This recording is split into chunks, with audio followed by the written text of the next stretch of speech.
What's going on, everybody? Happy Friday. More importantly, happy hour. Welcome in to this happy hour edition of the Pack a Day podcast. I'm your host, Andy Herman.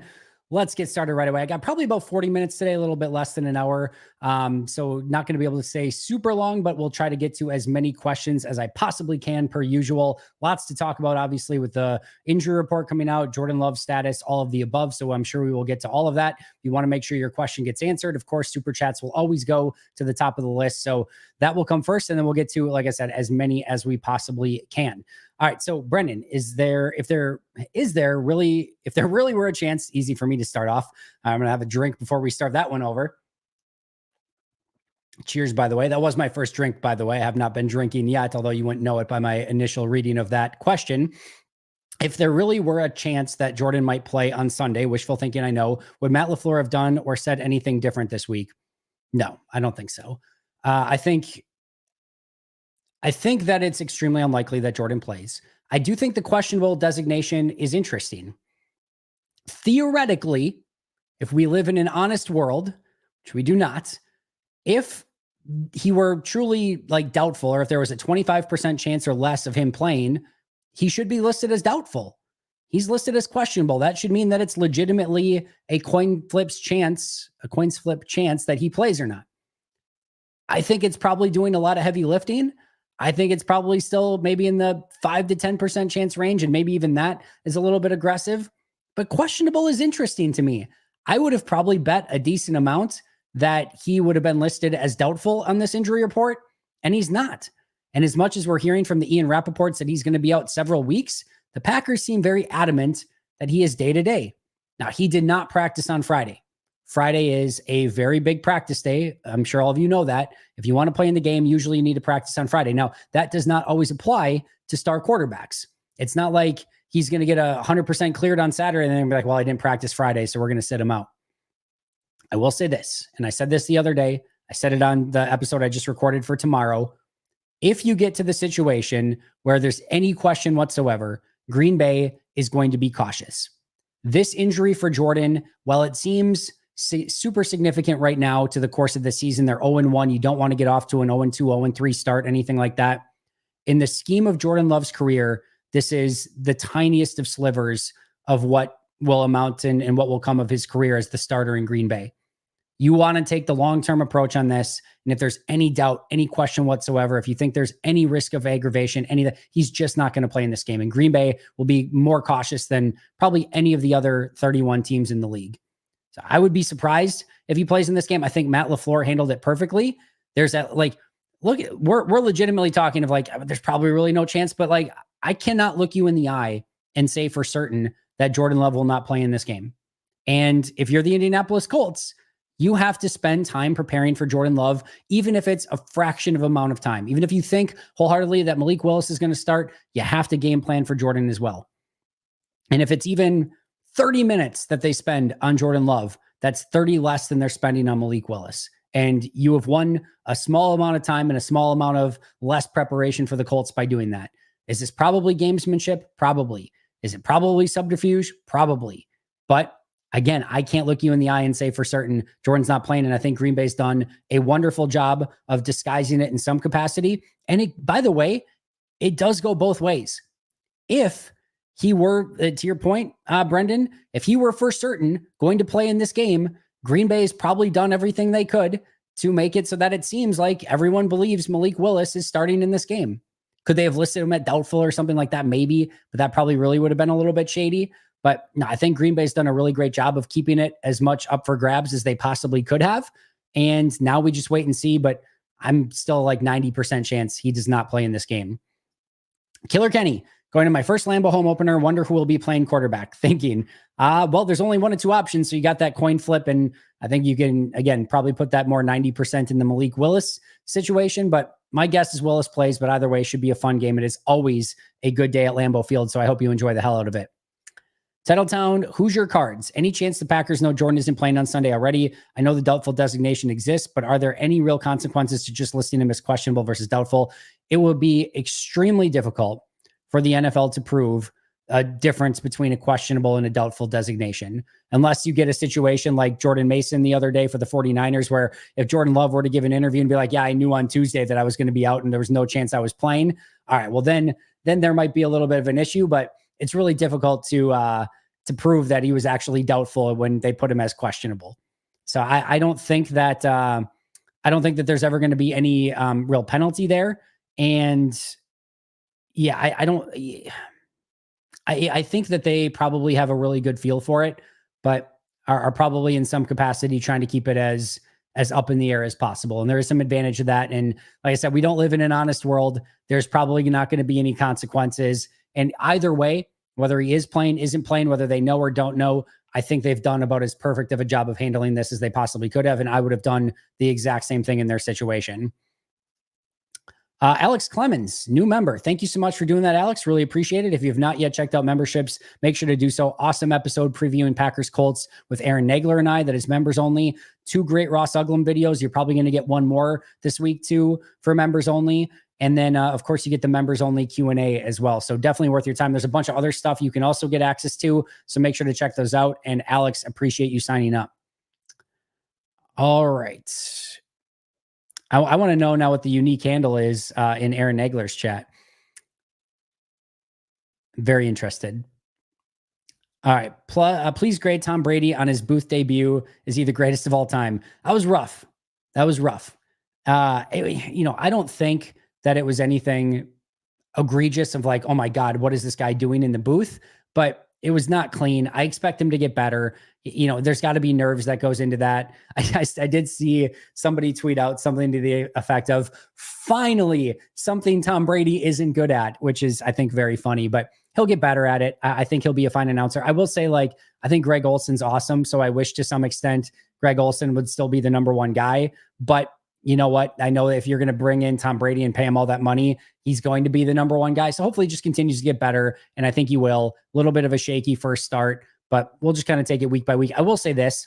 I am not I really don't care who's announcing the game far more often than not. I've had very few, and I mean extremely few people that over the years where I'm like, oh my goodness, who is announcing this game? I can't stand it. I think overall, those announcers are in a very difficult position. It is really, really tough in real time to get all of that stuff down. No question about it. I think almost everyone on every station, college, NFL, NBA, I think they do a really great job. My one critique, Al Michaels is just there will be exciting things happen in the game. And it's like he's watching paint dry. It feels like he's lost all of his passion for the game and all of his passion for announcing. And it's not fun to listen to him, quite honest. And he's been a pro. I loved him back in the day. Monday Night Football, I thought he was great. It just doesn't seem like he has any. It looked like it kind of feels like he's lost his fastball. And I will also say this, Kirk Herbstreit, for whatever reason, I don't know how this is possible. I love Kirk Herbstreit as a college analyst. And for some reason, it just doesn't translate as well in the NFL. I don't know why. I can't put my finger on it. So that's the one booth, the Al Michaels, Kirk Herbstreit, that I just cannot get into. Pretty much every other booth, NBA, NFL, Major League Baseball, I have no issue with. There's been no concerns that I have. And I think a lot of times the hate for announcers gets overblown, but that's the one booth where I have a little bit of struggle with. Time for more snaps from Morgan, Cooper, and LVN. I think 2 of those, yes. I think Morgan should. I think Cooper should. I think LVN needs to earn it. I think he needs to earn it. I think Enagbare, Preston, Gary are going to get the snaps that they get. And if LVN wants to be on the field more, go and show that you shouldn't be taken off the field. And to that point, I thought he had a good first week. I really did. In fact, he may have been the most impactful of the 4 edge rushers, given the amount of snaps that he got on a per snap basis. But he needs to show it more, be more consistent, and go out and show that, listen, if an edge rusher is consistently getting after the quarterback and playing well against the run, you're not getting taken off the field. So go out, prove it, show it. That I want to see a little bit more, but Morgan and Edge, I do think need to get a little bit more time on the field. What are the key ingredients for an effective red zone offense? Play calling, execution, black magic. Ant, I have an easy answer for this one. It is offensive line. Go back to 2020. People want to know why the Packers were so great in the red zone in 2020 and why it's been on a little bit of a decline since then. Offensive line. David Bakhtiari at left tackle. You got Corey Linsley at center, and you just had a fantastic offensive line surrounding them. ever since then, you lose Corey Linsley in free agency and they let him go, and which I think ultimately was probably the right move.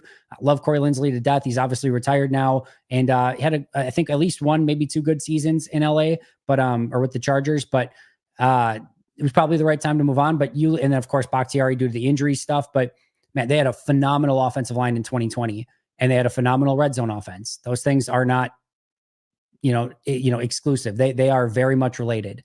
So you want to have a great red zone offense, put together an offensive line that can move people, because then you got to really gamble as a defense. You're basically saying, if we don't put extra bodies into the run game, they're just going to run it right down our throats. So we have to put extra bodies in there. If they go play action, we have to honor the run. And then you've just got tight ends running wide open in the end zone. And, because teams are buying on the play action fake. So you want a good red zone offense. It starts with having a really, really good offensive line. Go Pack Go. Love it, Dismay. Thanks for being here. Hinterland, good choice. One of my favorites. The Cherry Wheat. They have a ton of great beers too, but Hinterland Cherry Wheat, always one of my favorites. Free advertisement to you, Hinterland. Andy, do the Packers just say, F it, we ball, or do they come in with a conservative game plan? I don't think necessarily either. I don't think Matt's going to be super conservative. I don't think they're going to say, F it, we ball, but I think they'll have plays that are drawn up specifically for Malik to win in all different ways. I think we will see Malik be a runner at quarterback, and I think they should, by the way. I do not think that this should be we got to make sure that, Malik doesn't get hurt. And no, you go and run that dude. That is a weapon on offense in the NFL, period. If you've got a mobile quarterback and you're not afraid to use them, and you'll use quarterback power and you'll use read option, that is a difficult thing for defenses to go against. And the only reason that teams don't do a lot more of it is because you don't want your quarterback taking, 15 hits a game times 17 games a season when you're paying that guy all that money. We saw Lamar in week 1, even they weren't even hesitant to do it with him. If you've got Malik Willis and you've got a mobile QB, you use him. You're hoping that Jordan's back in a week or two. You're hoping that Malik Willis can take 2 weeks of some hits in the run game if he needs it. And to me, I'm running that guy.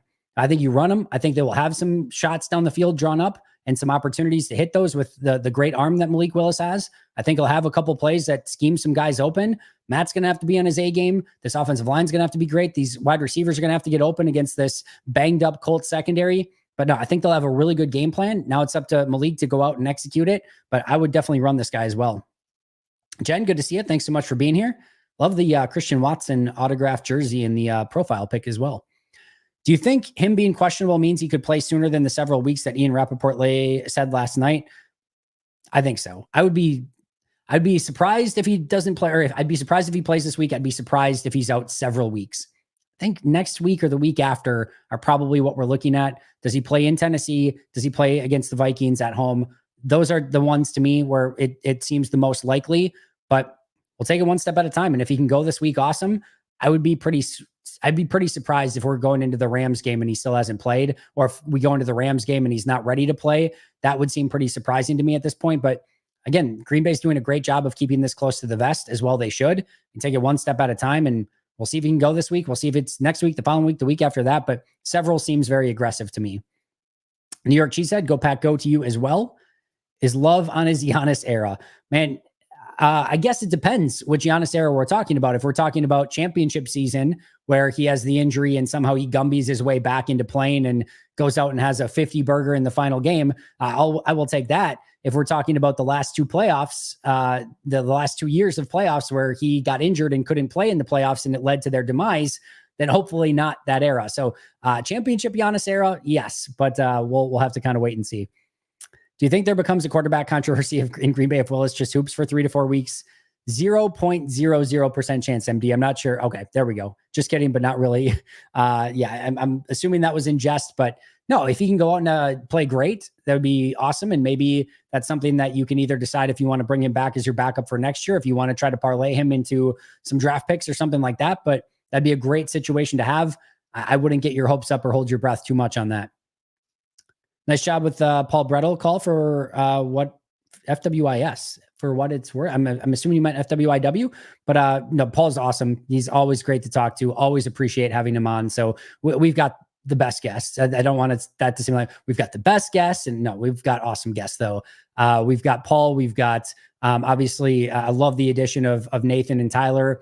We're going to have Wisco Grant joining Perry and I starting this week. Carmen Vitale will be back next week. We've got Mike Wall, of course, Justice Mosqueda, Aaron Nagler doing the members only stuff. Just unbelievable people that we get to talk to. And then all the great people on Pack-A-Day 365 days a year as well. We are blessed upon blessed. And then Camille doing some extra stuff on some short form content, which I think we'll even get more of over time as well. So, and then Ross Uglum, of course, doing his extra episodes. It's really, really awesome. The amount of super talented people we have coming on the channel day in and day out. All right. R.R. Smith 30 salutes, calling it the defense puts it to him. R.R. Smith, I love that. I think the defense, I think we see a significant jump for the defense this week. I'm not saying they're going to hold them to, 9 points or something like that, but I think we'll see a much more cohesive, balling out defense at home in good field conditions against a lesser offense. So yeah, I feel very, very good. I shouldn't say that. I don't feel very, very good about the defense, but I feel confident they're going to bounce back and play much better than they did against Philly last week. Dustin Wanless, does Malik have more passing or rushing? Love your work. Appreciate that, Dustin. That's a great question. That was very disappointing because I meant to take a drink of Hinterland and I got my Diet Coke or Coke Zero, which is still great, but not what I was expecting. I'm going to say that he has more passing yards. I would love if he ran for 100 some in this game. I really would. But even if he runs for 100, even if he runs for 100, there's still a decent chance he has 105 passing, right? So I'm going to say passing, but I would love to see him rack up some rushing yardage in this game. Good question, though. All right, where did we leave off? I hate this, by the way. So when I go and click on the starred comments and then come back, it completely messes where I was at. So my apologies always for that. Matt LaFleur said he didn't have to practice to play 100%. Yeah, there's the rules don't apply for your big time players. They never do. My greatest thing that I ever learned, and this goes for coaching in pretty much all phases. There will always be people that are like, well, the star player doesn't get treated equally to the other players. Of course not. The answer that there is to that is you treat everyone fairly. You don't necessarily treat everyone equally. As long as you're fair across the board, you can define it and judge it that way. I'm not going to be equal with everyone. I'm going to be fair to everyone. And Jordan Love, based on who he is, what he makes, his importance to the team, and his experience and star potential, you're going to treat him fairly and give him more opportunity than you're going to give to Isaiah McDuffie. No offense to Isaiah McDuffie, to be able to start if he didn't practice through the course of the week. So you treat everyone fairly. You don't necessarily treat everyone equally. We'll be going to the Seahawks Packers game. Have you spent much time in Washington ever? I have never been to Washington. I finally got up to the upper West Coast when I went to Vancouver this offseason. So that was awesome. Really, really love Vancouver. That was a ton of fun, but that was my first time in the upper Northwest and have not been to Portland or, Washington, any of that yet. So definitely on my to-do list. I actually looked when I went to Vancouver to see if I could do a Seattle, Vancouver or something like that. It just didn't work, but definitely want to get there at some point. But that's a great game to go to. Unfortunately, Seahawks has been a little bit of a house of horrors at times, but hopefully this one ends up a little bit better and Packers can come out with a win in that one. Will, Andy, beyond excited for Sunday, what's your thoughts on the final score? 17-16 Packers. That's where I'm going. I think we're going to see the Indianapolis Colts have 4 scoring drives, but Green Bay holds them to 3 field goals. So a touchdown, 3 field goals. Then Green Bay only gets 3 scoring drives, but they get 2 touchdowns and a field goal and win 17-16. Could be wrong, but I thought they don't have doubtful designations anymore. They don't have probable designations anymore. They still have questionable, doubtful, and out. So no probables, but still doubtfuls. After the McCaffrey deal, if Love plays, you think Vegas and the leagues goes wild? After the McCaffrey deal, if Love plays, no, because he's questionable. So no, I don't think there's anything like that. But again, I think he's probably not going to play in this one. I'd love to see a handful of plays with Evan Williams. I think we're going to get it. I think we're going to get 10 to 14 snaps from Evan Williams this week is my guess. You look a bit out of focus today, Andy. Have you changed your camera? I have not. I don't know. Does anyone? I did kind of see that a little bit. Well, I'll have to play with it a little bit and see. But sorry about that, guys. If it's a little out of focus, I'll work on it. They only have a realistic 2-year window to win a Super Bowl. Blowing 2 to 3 or 4 games in the name of caution doesn't seem prudent. Disagree with that. If you've got Jordan as your quarterback for the foreseeable future, there's not going to be a specific 2 to 3 to 4 year window. This team is very good at drafting, finding players. You've got a franchise quarterback. This will not be the 2 to 3 year window, in my opinion. It'll be longer than that. Michael Lombardi hates Malik Willis, therefore I love Malik Willis. Fair enough. Fair enough. If Jordan Love plays, do you think the coach plays it cautiously with him? I think they will have a game plan that gets the ball out of his hands very quickly. They're not going to want to drop any like 7-step drop plays as much. I think this will be very reminiscent of Aaron on the playoff run in 2014, where he clearly did not have the mobility and they had a game plan. They could even potentially use a little bit of pistol offense to make it so that he doesn't have to get under center quite as often. But I think it would be a lot more of a game plan just to get the ball out of his hands a lot more quick. Play Willis or Darnold in fantasy this week? I would go Darnold, San Fran, right? I would go Darnold. I would probably go Darnold. So always do the opposite of whatever I say in fantasy, though. All right, I'm going to go back to Alex in just a second. We got a super chat coming in. Bryce Bernard. Hi, Andy. Love all the work you do. I was really impressed with Emanuel Wilson Friday. Could we see his role expand even with Lloyd waiting in the wings? Well, Lloyd is questionable this week. I've talked about Wilson quite a bit. He is a smooth, fun runner. He is a really good runner with the ball, and there's no question about that. That is something he can do at a high level, in my opinion, in this league. He just has to round out the details. Can he be a better player in pass protection? Can he be a better pass catcher? If he can get those, he is going to continue to get a lot more opportunities in this offense. If he cannot be a weapon out of the backfield in the receiving game, if he cannot pick up the blitz better, then we are going to continue to see, probably Marshawn Lloyd and friends get more opportunities than him, and he could be relegated to that number 3 role. So it's kind of up to Emanuel Wilson at this point, but it is clear he has a role on this team. It is clear he is a very good runner, and I think we'll see him get some opportunities in this week again. And I think he'll make the most of them because he pretty much has anytime he's been given the opportunity in his career. All right, let's get back to Alex. From Iola, Wisconsin, moved to Tennessee a few years ago, going to next week's Titans game with my family. Think Love plays against Tennessee next Sunday if he's already questionable. I would say trending in that direction. But again, you guys, I would love to say like, yep, I'm the expert here and I know exactly what you guys have as much guess as I do on this one. We just don't know. And I quite honestly, I don't know if the Packers quite know at this point. I don't know if Jordan knows at this point. It's just one of those where you have to kind of take the injury. He's got to get cleared and then you take it a day at a time. But for now, it seems to be that he's trending in that direction. But Alex, your guess is as good as mine. The only commentator who is legit mute the TV and listen to the radio is Jonathan Vilma. I need to listen a little bit more to Jonathan. I know last year he got a lot of flack from Packers fans. I have to go back and listen to him a little bit more. I'm not quite as familiar with his announcing, so it might be when I just have to listen to it a little bit more. Who even listens to the announcers? I do. I don't mind the announcers. I like the announcers. Against the Eagles, it looked like the backup linebackers and defensive linemen had solid games all around. Did you feel the same? I'm hoping that's a trend. If you're considering Edgerrin Cooper a backup linebacker, then I would say yes. Everyone else is technically a starter. I thought Eric Wilson had a solid game, though, if you're kind of considering him a backup as well. Defensive line, I thought Brooks was okay. Had some good plays, had some bad plays. I guess if you're considering Wyatt as a backup, I thought he had a pretty good day. Not great, not good, but pretty good. And then Wooden didn't get in the game. So we didn't see a ton of backups at those positions, but Brooks was okay. Cooper was good. And those are kind of really the only backups that sort of played, in my opinion. Kerry Bishop, Andy Willis starting if the Packers win. Who will be the reason why? Lineman, wide receiver, kicker, defensive back, etc. It's a great question. Who would be the reason? I mean, this is tough because I don't think it's just one player being like, yep, Josh Jacobs took over the game or so-and-so was unstoppable.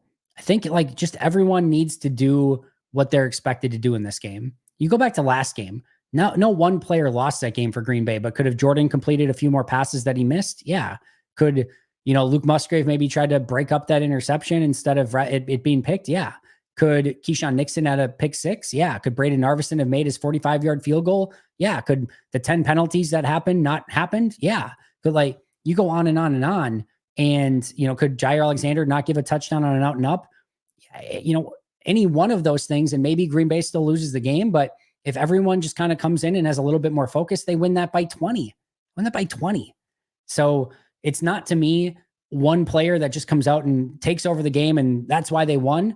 It is everyone doing what they're supposed to do and coming with a level of focus and intensity and just playing the game the way that they're supposed to play it, that we know they're capable of playing it. So I know that's maybe a lame cliche coaching sort of answer, But I do believe that's honestly the truth. It's not everyone trying to be great. It's everyone just making sure that they are doing what they're supposed to do, and to the very cliche, doing their 111th.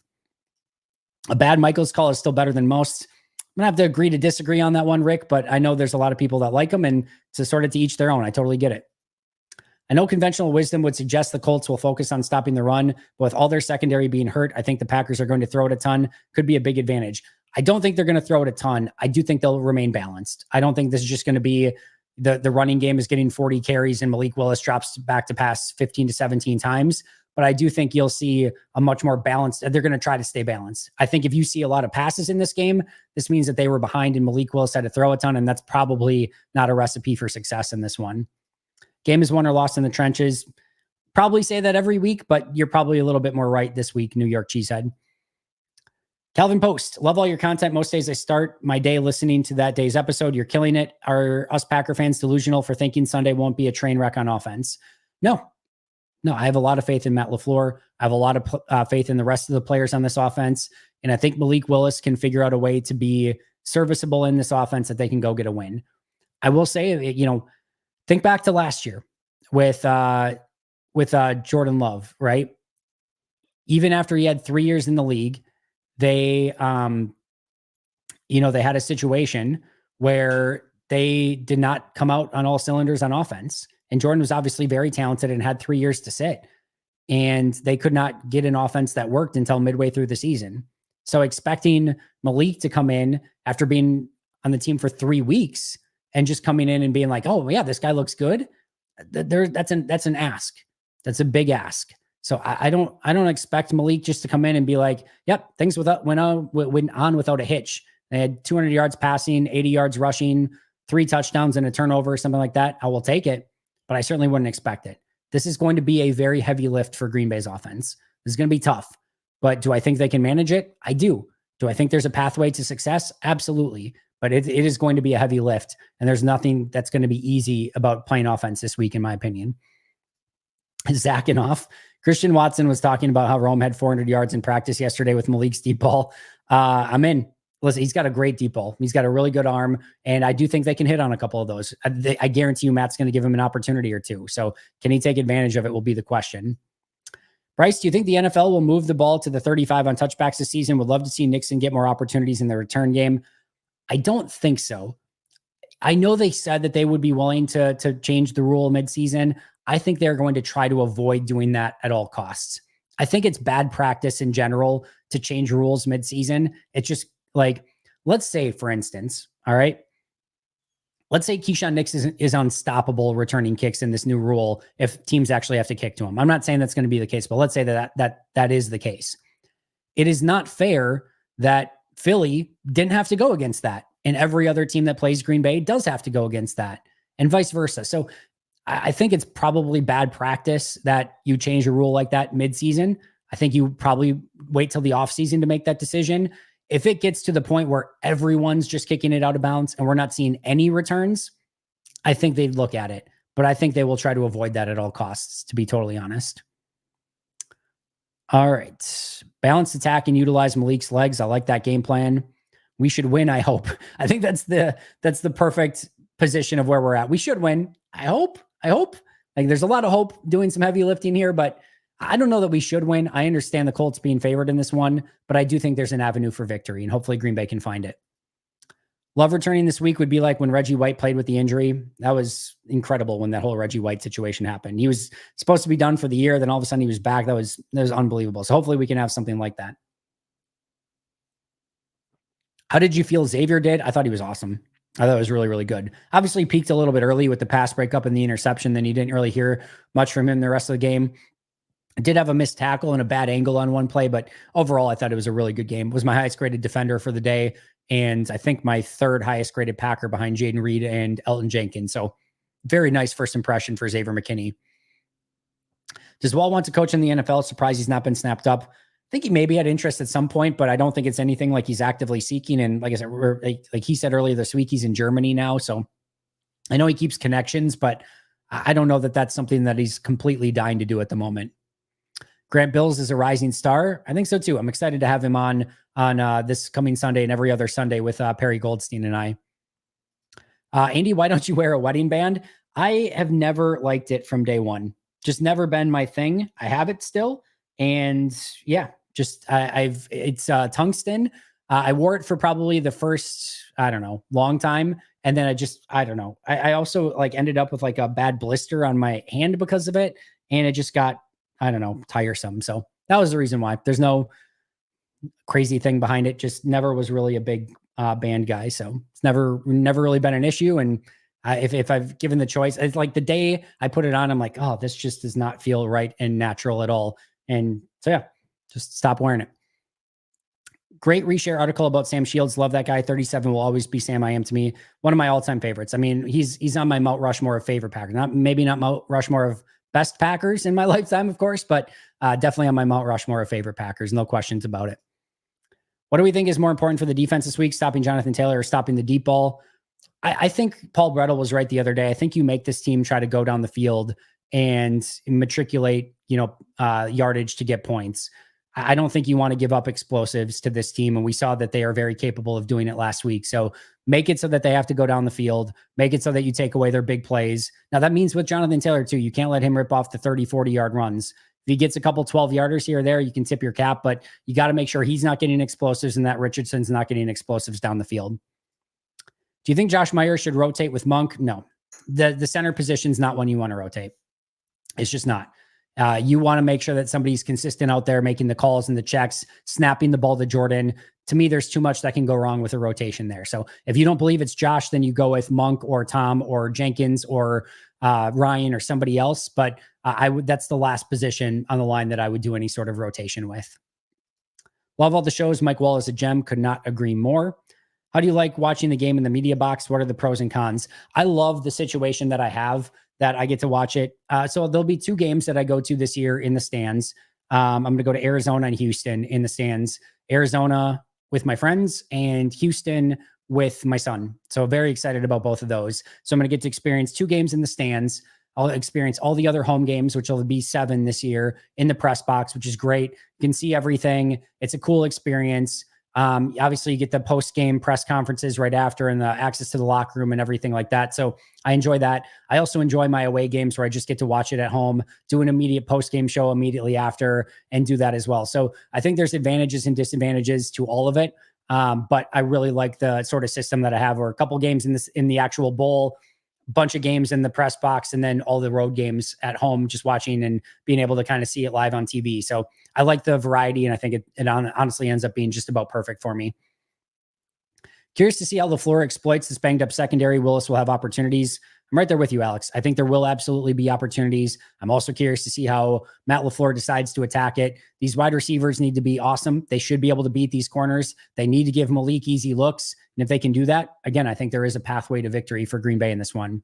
Friday night. I'm assuming that's I think you should leave reference. And if it is, I very much appreciate it.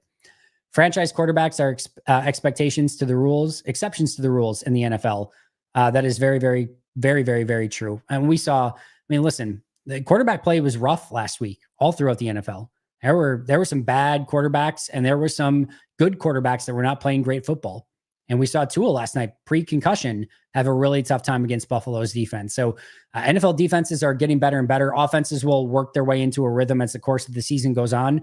But yes, franchise quarterbacks are rare. If you can get one, you sign them to the biggest deal in franchise history, which is exactly what Green Bay did. And you can understand why they did it. I think a tight end is a QB's best friend. Of all the people I think Kraft eats the most, I think Kraft and Musgrave can have big roles in this game. And I'm with you. When you're an inexperienced QB, you need a safety valve. And both Tucker Kraft and Luke Musgrave can be safety valves for Jordan in this one. Are you saying number 44 for a game winner? I'm not going to say that this week, but I will definitely take it if that ends up being the case.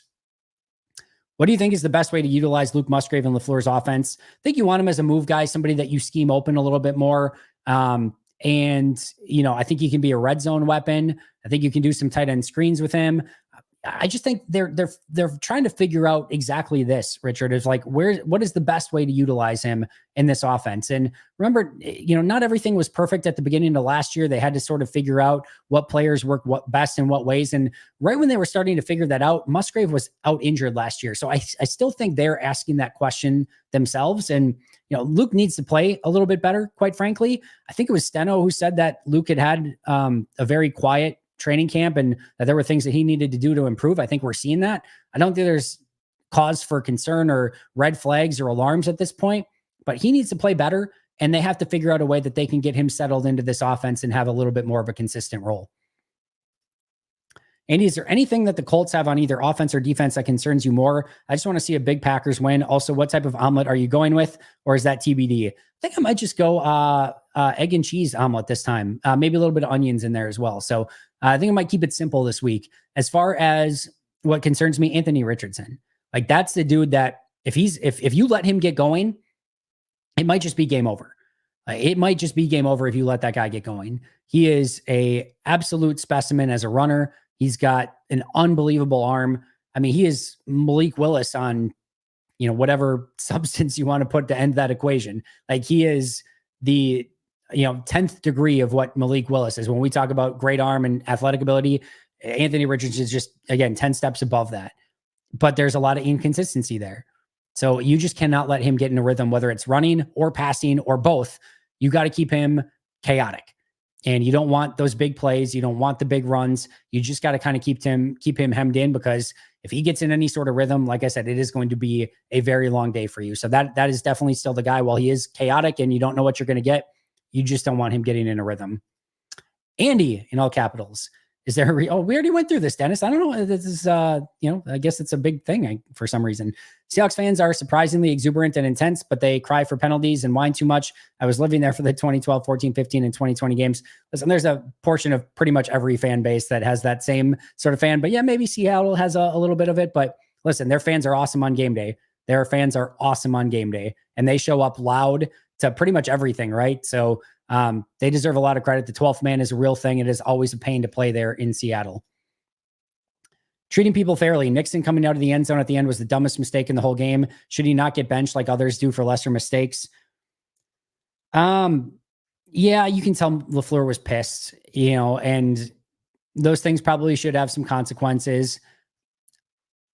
There's a part of me that understands that Nixon's a playmaker in that situation and he wants to go make a play.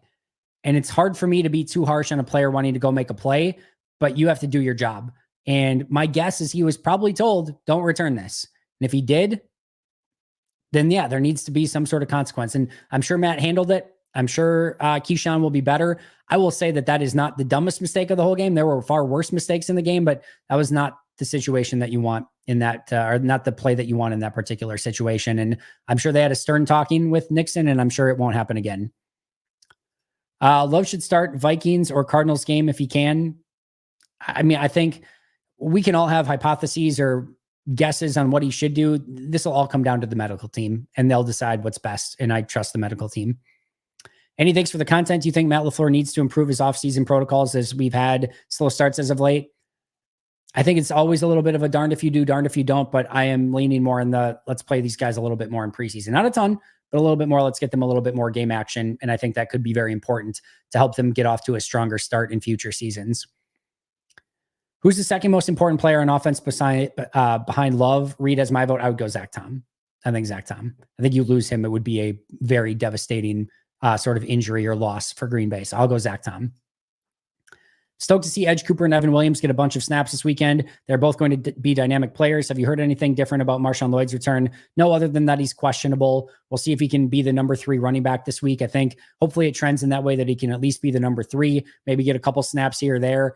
And then I wouldn't expect a bunch of snaps for Cooper and Williams, but I think both of them, I think Cooper gets in the 20s this week, and I think Williams gets in the teens this week. That's my guess for both of those guys. If Malik struggles, will Matt go Clifford or stick with Malik? It depends on the level of struggle.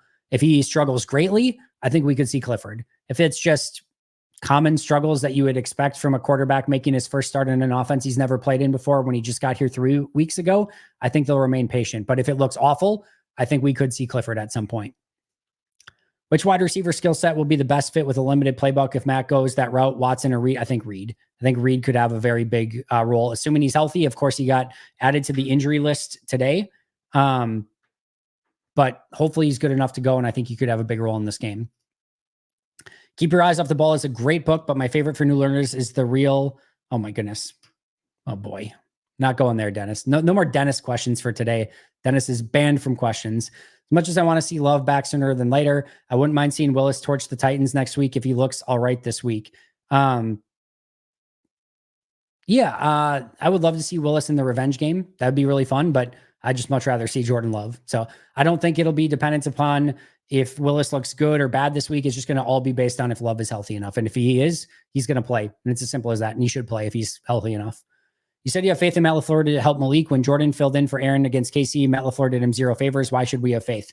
Now, I brought that up earlier this week with Aaron, I think on Let's Talk Football or either on the bonus episode, one of the two of, when he got that opportunity. But Matt has been very harsh on himself for that game. I think he had a decent game plan going in, and Spagnuolo said, screw that, and just completely tossed him out of the yard. And Matt will be much better prepared for this one. I really, truly believe that. I don't think Matt will let a similar situation happen this week. And listen, KC with Spagnuolo at D coordinator, that's a tough game for any quarterback making their first start. I think they get a little bit of a better matchup this week against Indianapolis at home. 63 can't suck this weekend. He'll be better. I have a lot of faith that he'll be better this week. How full of crap is Matt about Love maybe playing? Should we get our hopes up? No hopes up, but like I said, I think there's maybe a slight chance, but still very much expect Malik Willis to start. Regarding Jonathan Taylor, doesn't seem like the Pack are high on Wisconsin players' thoughts. I don't think that has anything to do with anything. I think they evaluate Wisconsin players the same as they evaluate any other player with any other jersey. And they've drafted Vince Beagle, Jared Abbrederis. Thought there was another one too. They brought in Peter Bowden as one of their top undrafted free agents this year. So they'll take guys, but if you were to compare it to, teams from any other school, it probably isn't all that different. They do seem to love the Pac-12 and the SEC, maybe a little bit more. That does seem to be two conferences that they get a lot from. We know they love their Georgia players, but I don't think it plays any bearing whatsoever at all. Shot play to Watson on the first snap. Go for it. I'm all for it. Do they let Emanuel Wilson have more snaps this week? Maybe a few, but I expect it to be probably pretty similar to last week. If you go to Houston, go to Truth Barbecue or the Pit Room. I wish I was going to Houston, but I am not. I wonder if I've been to one of those. I've been to a great barbecue place in Houston, but I don't remember which one it was. I think Malik has enough athleticism to help get us the win. I honestly don't care if the game doesn't look pretty. Just get us the W. I'm right there with you, Christian. I'm going to try to get through these last ones. Speed around here. The Bears might not need a quarterback this year if that D keeps showing up. They looked really good last week. I wonder how much of that is Will Levis and not the Bears defense, but they had a good first week, no question about it. Who needs to step up as the new team spirit hype man since Jones left? I don't know that they need a team spirit hype man. Everyone just needs to go out and do their job. I don't know that there needs to be a team spirit guy, a designated. Jordan is a great leader on this team. And I think they have plenty of leaders in the locker room in general, but I don't think they need a spirit dude. Packers defense got this. All we have to do is run the ball and throw slants. It's going to be slightly more complicated than that, Max, but I overall like where your head is at. Toss some green peppers in too so that it's Packer themed. Thank you. All right. Thoughts on more empty sets than usual in week one? I actually like going empty this week. I think it gives Malik a clear vision. You give him a 1-2 read and run, opportunity. You read maybe like, either left or right. So you'll read the two reads on the left, or maybe you determine pre-snap. You can get up to the snap quick enough. Matt can tell you read left or read right. The speaker will stay active up until 25 seconds on the clock. So if you get it up to the line quick, Matt might say read left or read right. You read the two routes to the left. If it's not there, you take off and run. I think you could do some fun stuff with that. And I think that could be an option for Green Bay. Wonder how many sacks and turnovers the defense will have on Sunday. Hopefully enough to win. That's all I care about. B Brown tables. Love it. This coming week hinges more on the offensive line. To me, I'm assuming you meant to me. I'm with you, Alarian. I think it's going to be a very important game for them. The Colts are playing the run heavily. Should we try and take a bunch of deep shots against their thin secondary and hope our guys come up with the ball, or we draw PI? A bunch, maybe not, but I do think there needs to be some of that in this game. I do think they need to stretch the defense, stretch the field, keep them honest, and hopefully, like you said, hit on a couple of those deep shots or maybe get a couple DPI calls. What time does your Sunday show air?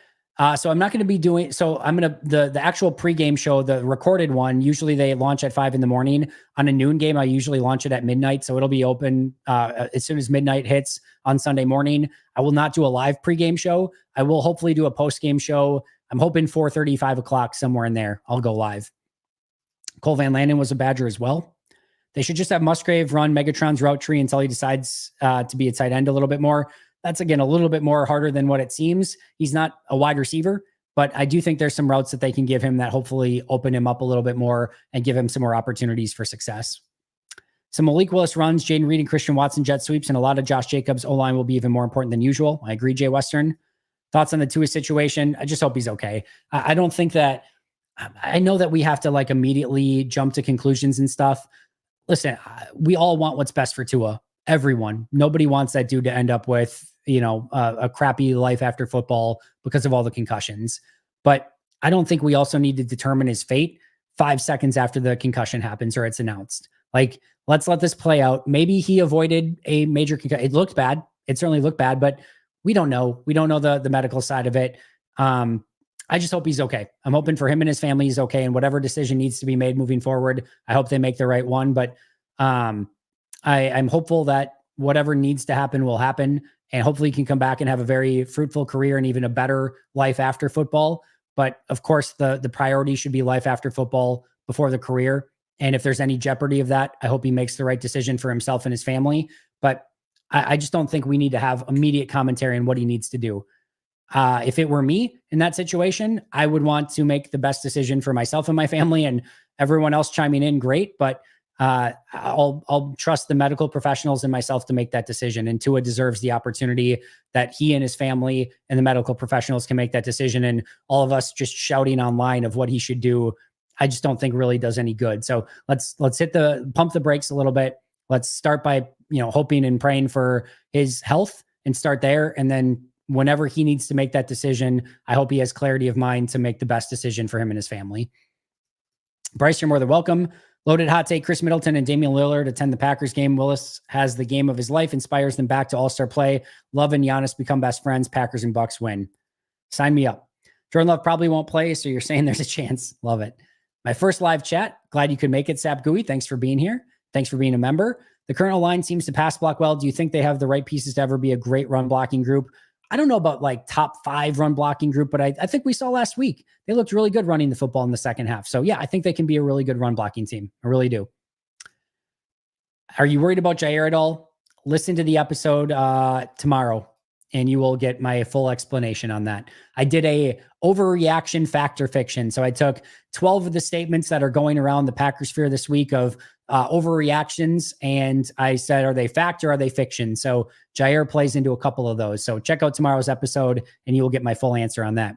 When will we know if Love is starting this week? Tomorrow when they don't elevate Clifford. All we need is Love. They'll elevate Clifford no matter what, in my opinion. If they don't elevate Clifford, you're 1,000,000% right. If they don't elevate Clifford, Love is clearly playing. Maybe we get a Rappaport or Schefter tweet on Sunday morning. They could downgrade Love tomorrow as well. That could be a tell. So we could get some tells on Saturday. If Clifford isn't active, that would be a very strong tell.